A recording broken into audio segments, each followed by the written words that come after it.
may bahagi para sa araw na ito. Si Ginoong Christian Canon ang magsisilbing Game Master.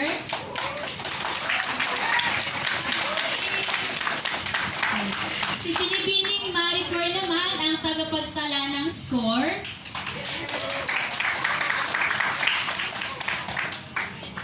At ang advisor naman ng Junior High School na makikita ninyo sa inyong gilid ay ang mag-guide para sa mga manonood at para sa mga kalahok.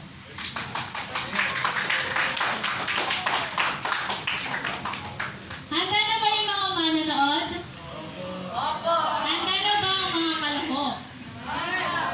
So ngayon, simulan na natin ang patimpalak.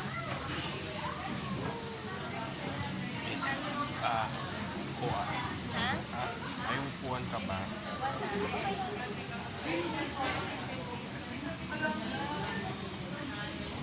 Ayan, so handa na ba ang lahat? Para sa easy round, sa unang katanungan.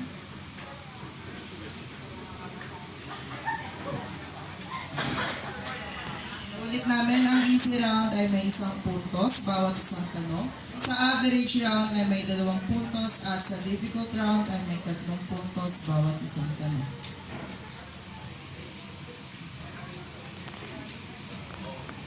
Number 1. Tumawa ng malakas si Lorena nang marinig niyang nagbiro ang kamag-aral.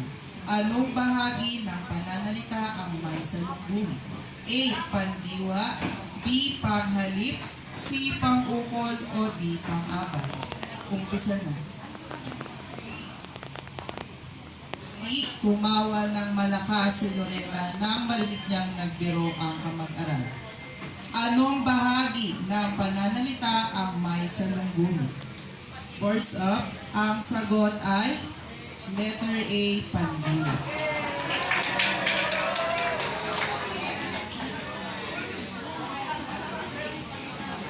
Team na pinakinggan ang kanyang awitin hanggang sa huling nota. Tukuyin kung anong uri ng pang-abay ang tinutukoy sa salitang may salungguhan. A. Pamanahon, B. Panang-ayon, C. Panlunan, o D. Pamaraan. Taimtim na pinakinggan ang kanyang awitin hanggang sa...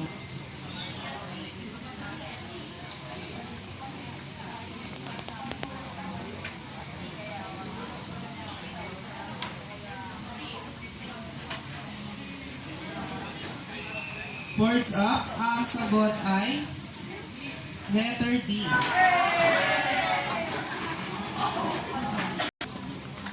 Sino ang may akda ng Florante at Laura? A. Francisco Baltasar, B. Jose Corazon de Jesus, C. Amado Hernandez, o D. Ildefonso Santos?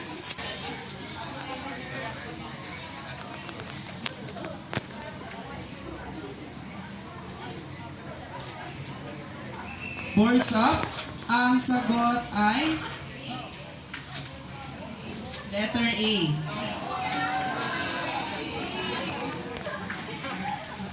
Ang magkapatid na sina Antonio at Jose ay takbo ng takbo sa palaruan nang makita ang kanilang guro. Ano ang salitang nagpamali sa pangungusap? A. Nang, B. Nang, C. Sina, o D. Kanila. Go. Ang sagot ay letter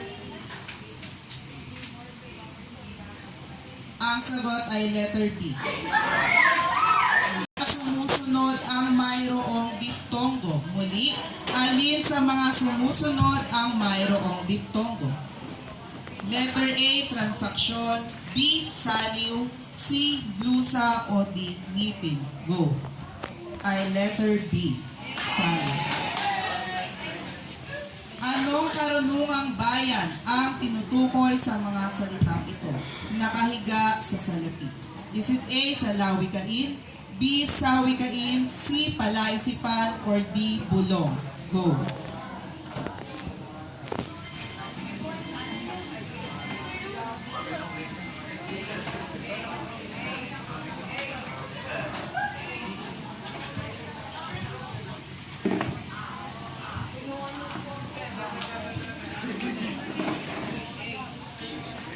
Boards up. Ang sagot ay letter B. Ang mga tumama ay number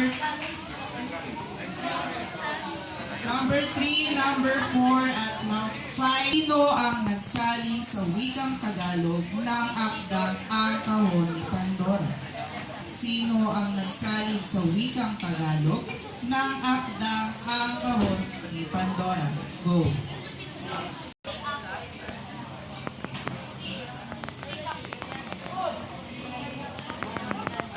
Boards up. Ang sagot ay letter C, si Jocelyn Quirante. Ano ang kasing kahulugan ng salitang nagugulumihan? A. Kinakabahan. B. Natutuwa. C. Nalilito. Or D. Nagagalit. Go.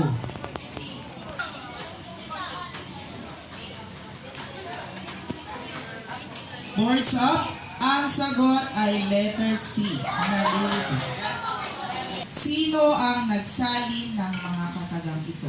Ang hindi magmahal sa sariling wika ay higit pa sa hayop at malansang isda.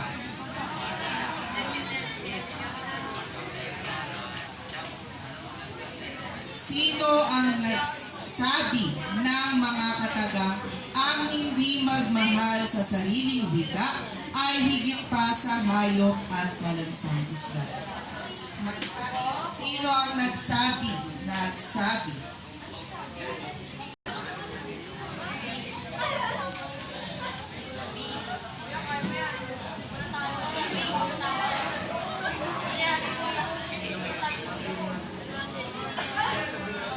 Boards up. Ang sagot ay letter B. Number 1, tama. Number 2, number 3, 4, 5, and 6. Lahat ay tama. Ito ay tumutukoy sa dalawang bagay, tao, hayop, lugar, at iba na may magkaibang level ng katangian. Ito ay tumutukoy sa dalawang bagay, tao, hayop, lugar, at iba na may magkaibang level ng katangian. Letter A, pahambing. B, pasukdol. C, pasahol. Or D, pangalan. Go.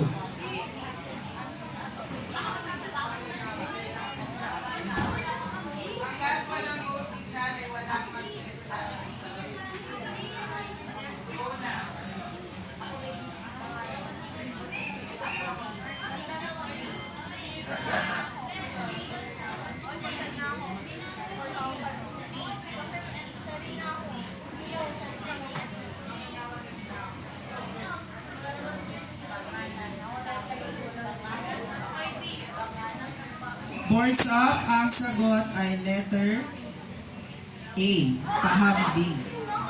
Ang mga tumama ay number 1, number 2, number 4, at number 5.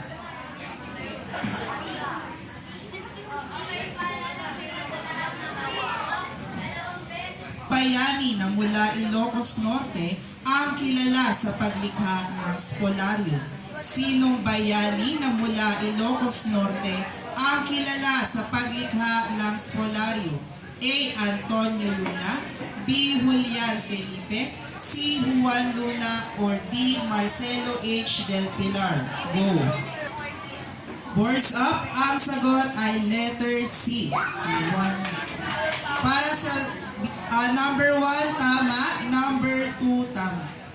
Siya ay ang bumuo at gumawa ng kauna-unahang mapa ng Pilipinas na siyang ginamit din bilang isang pagpapatibay na ang West Philippine Sea at ang mga isla rito ay opisyal na teritoryo ng bansang Pilipinas. A. Padre Jose Burgos. B. Padre Pedro Murillo Velarde. C. Padre Mariano Gomez. O D. Padre Jacinto Zamora. Siya ay ang bumuo at gumawa ng kauna-unahang mapa ng Pilipinas na siyang ginamit din bilang isang pagpapatibay ng West Philippine Sea at ang mga isla rito ay opisyal na teritoryo ng bansang Pilipinas. A. Padre Jose Burgos. B. Padre. Boards up. Ang sagot ay letter B. Ang maaari niyang marinig. si Emanuela sa isang lamayan. Anong tula ang maaari niyang marinig? Letter A, bugtong. Letter B, dalit. Letter C, duplo. O letter D, elehiya. Ito ay letter D. Elehiya. Ang tumama ay number 2, number 4. Kasi hindi ko makita. Elehiya. May camera. Para sa ika-14 na katanungan, siya ay tinaguriang ama ng panulaang Ilocano. Siya ay tinaguriang ama ng panulaang Ilocano. Is it A. Apolinario Mabini, B. Pedro Bucane, C. Emilio Jacinto o D. Francisco Baltazar? Sa labas. Doon sila sa kabila. Nasabihin ka sa akin. Words up. Ang tamang sagot ay letter B. Para sa huling katanungan sa ating easy round, o aking mahal, nasan ka? Bakit di mo lingapin ang pusong nagdurusa? Ano ang kasing kahulugan ng salitang may salunggulo? A. Puntahan, B. Balikan, C. Tignan, o D. Suyuin. O aking mahal, nasaan ka? Bakit di mo lingapin ang pusong nagdurusa? Ano ang kasing kahulugan ng salitang may salunggulo? Is it A. Puntahan, B. Balikan, C. Tingnan, o D. Suyuin? Go!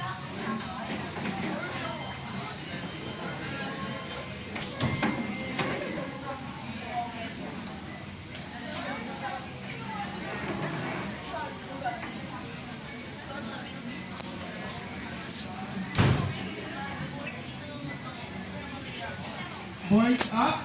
Ang tamang sagot ay letter C. Ang tumama ay number 2.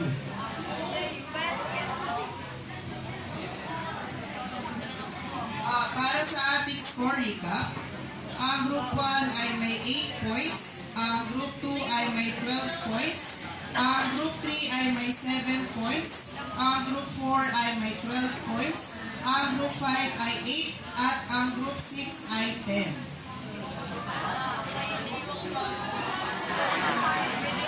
Ano panalo?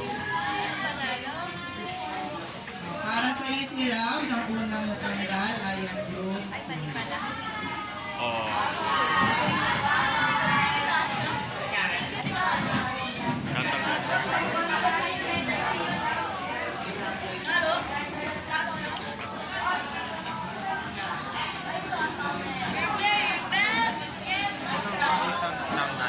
Ngayon ay magtungo na tayo sa average round.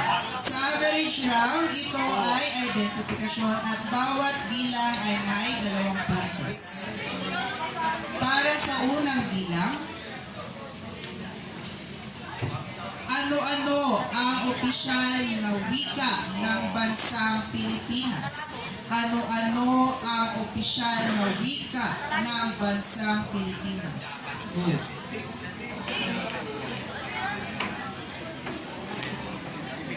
Isang tanggal na group. Isang tanggal na group.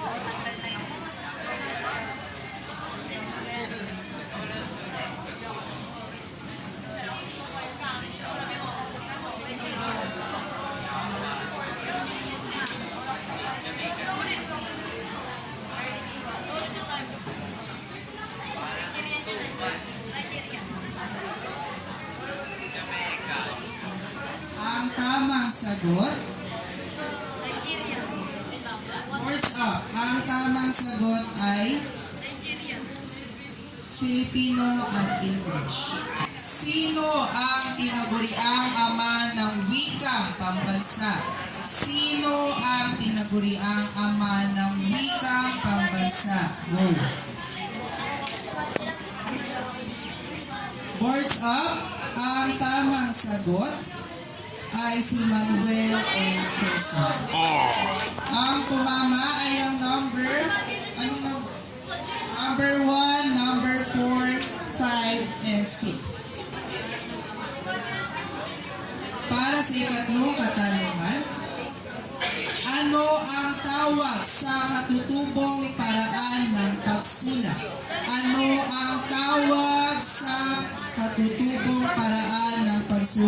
Go. Tagal yan. Boards up. Ang tamang sagot ay baybay. Number 1, number 4, at number 6 ang tumagot.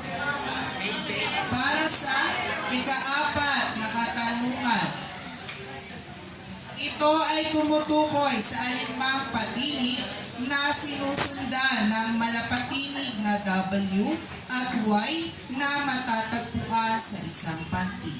Ito ay tumutukoy sa alinmang patinig na sinusundan ng malapatinig na W at Y na matatagpuan sa isang pantig.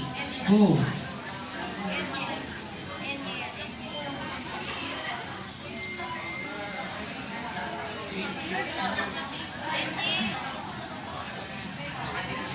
Boards up, ang tamang sagot ay diphthongo.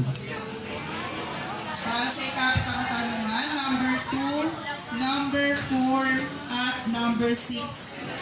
Number 2, number 4, at number 6. Para sa ikalimang katanungan, ibigay ang pagbabagong morphoponemikong nangyari sa mga sumusunod na salita. Takpan, dalhan, at buksan. Muli, ibigay ang pagbabagong morphoponemikong nangyari sa mga sumusunod na salita. Takpan, dalhan, buksan. Go!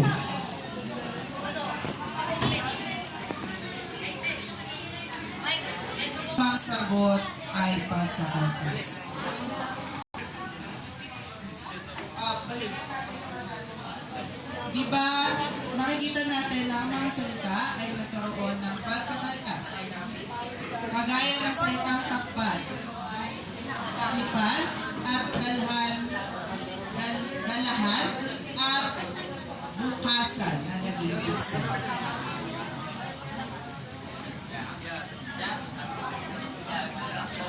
Para sa ika-6 na katanungan, tila imposible na magkatotoo ang iyong mga pangarap. Nasa anong uri ng pang-abay ang bahaging may malaking titik? Tila imposible na magkatotoo ang iyong mga pangarap. Nasa anong uri ng pang-abay ang bahaging may malaking titik? Go!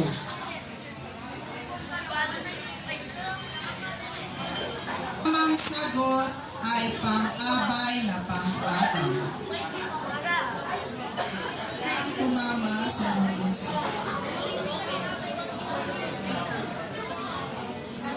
Pang-agaw, pang-abay na pang-agaw. Kasi ikaw ay hindi sigurado. Pang-agaw, tila. Ang salitang tila ay pang-abay na pang-agaw. Para sa ikapitong katanungan, ano ang pinakaunang aklat na nailimbag sa Pilipinas? Muli, ano ang pinakaunang aklat na nailimbag sa Pilipinas? Go!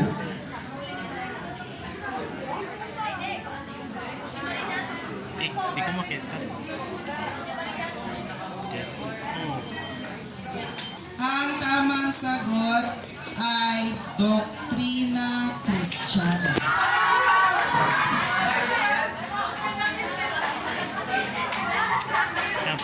Bayan. Doktrina Kristiyana. Number 2 at number 6. Number 2, number 6. Oh. Okay na?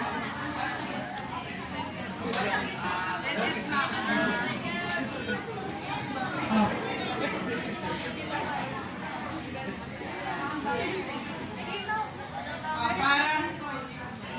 Para bigyan ng explanation,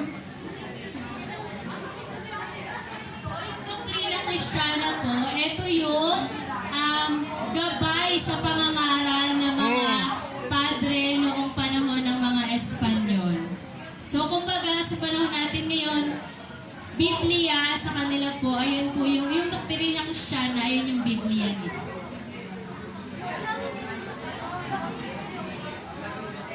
para sa ikawalong katanungan, Isang uri ng tula na may 4 na taludtod at bawat taludtod ay binubuo ng 7 pantig. Isang uri ng tula na may 4 na taludtod at bawat taludtod ay binubuo ng 7 pantig. Go! Ay, kalot. Tol yan.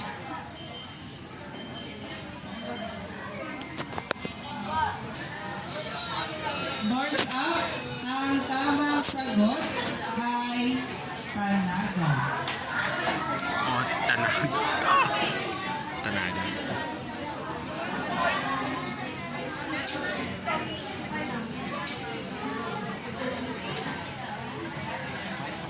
Tama na sila.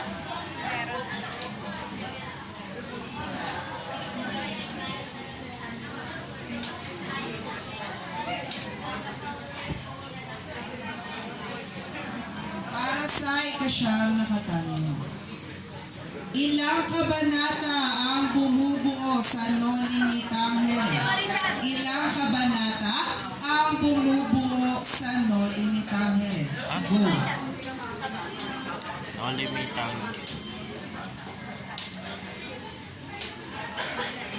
Hindi ko alam kung sino mo ng no limitang.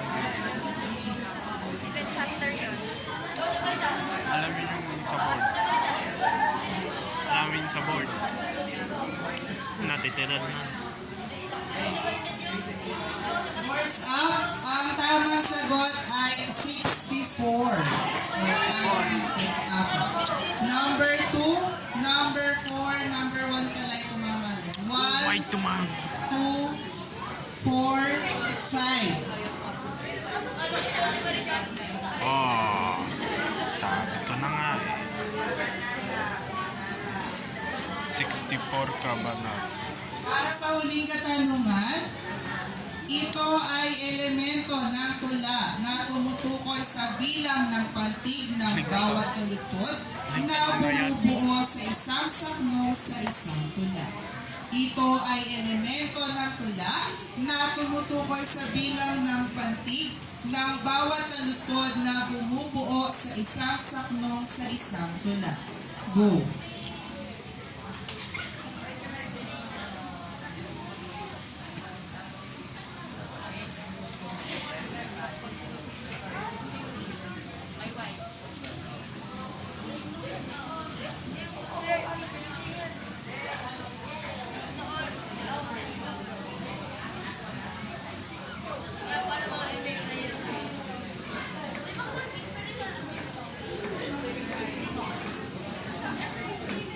Okay, boards up. Ang tamang sagot ay sukat. Oh! Kita mo ba? Kita mo ba?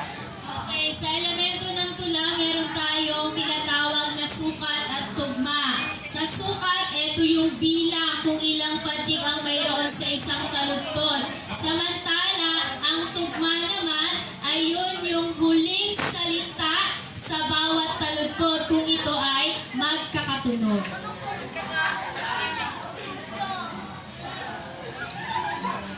Ayan, so, para sa group 1, sila ay may total na score na 14. Para sa group 2 ay 18. Para sa group 4 ay 20. Group 5 ay 12. At group 6 ay 18. Para sa average round, group 5 ang siyang may pinakamababang score.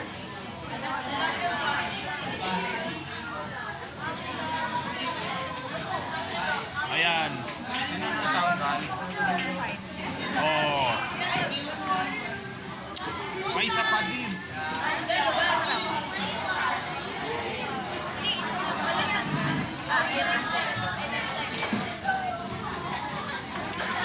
Ibig sabihin, natitira. 4 lang. Tapos sa isa lang. Isa raw. Isang matanggal. Tapos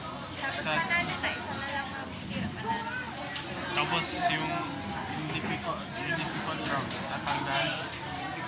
Tayo ay tumako naman sa pinakamahirap na katanungan. Paalala lamang para sa mga manonood,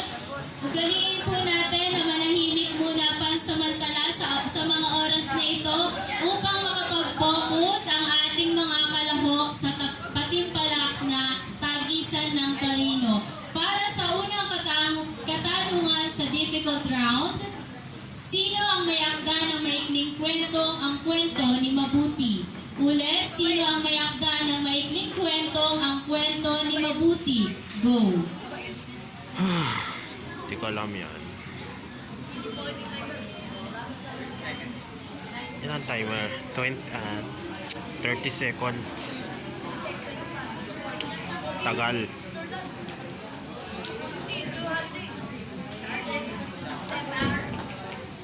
Tagal yan.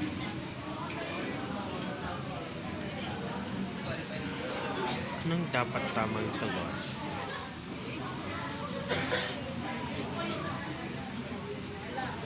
Nice. Hinto sa pagsulat, pakitaas ang board. Ang tamang sagot ay si Genoveva Edroza Matute, na kilala sa pagsulat ng maikling kwento dito sa Pilipinas. Ang at daw. Go! I'm sorry. Ang board, ang tamang sagot ay inkliti o ito yung mga salita na hindi binibigyan ng kahulugan.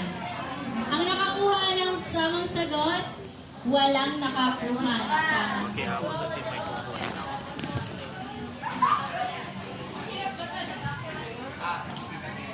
Okay, pangatlong tanong. Itinuturing na gintong panahon ng panitikang Tagalog. Ulit, itinuturing na gintong panahon ng panitikang Tagalog. Go!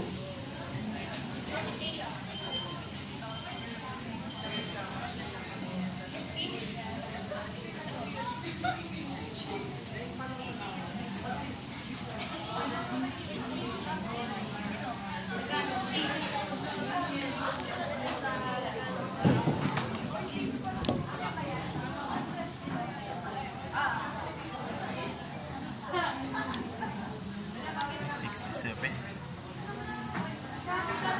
7%. Pakitaas ang board.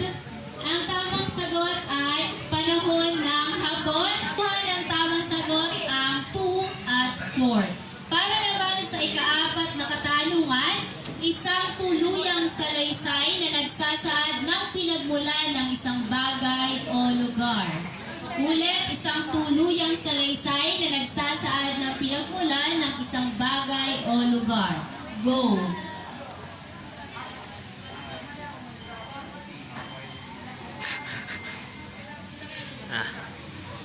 Kapag nag-bad words at bad finger. Tagal yan.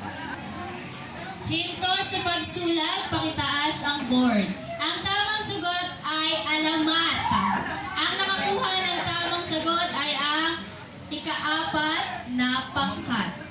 Huli tanong Huling na to. para sa huling katanungan, sa pagtatag ng konstitusyon ng Biak na Bato, sa anong taon napili ang Tagalog bilang maging wikang opisyal?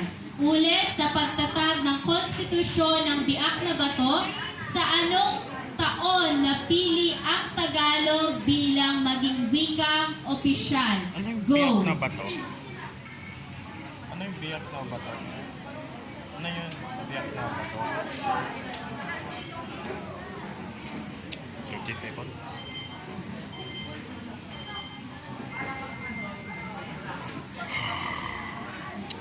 Hintayin ko na lang.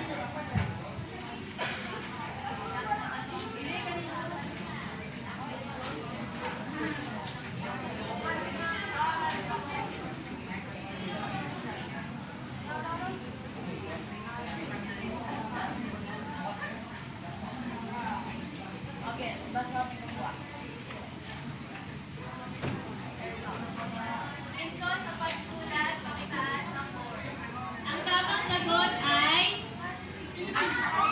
18,000 at 97, 1897. Walang nakakuha ng tamang sagot. Ay, nakuha ng tamang sagot. Sino panalo?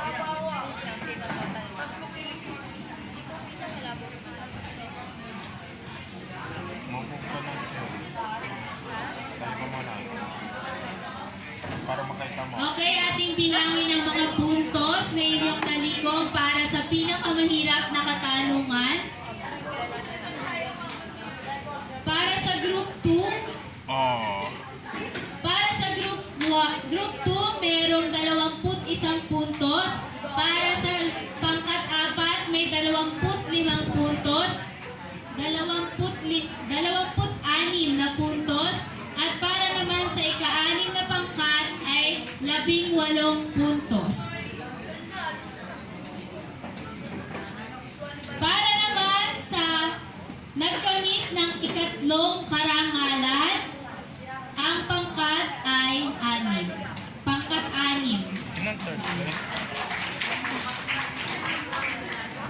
Para naman sa ikalawang pwesto, ito ay nakamit ng pangkat 2.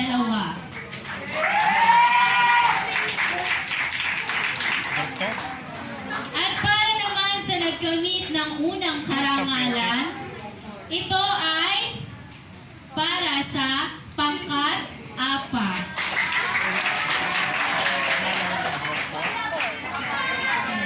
Pagbati sa lahat ng nagwagi at gayon din sa mga nagpartisipa sa patimpalak na ito.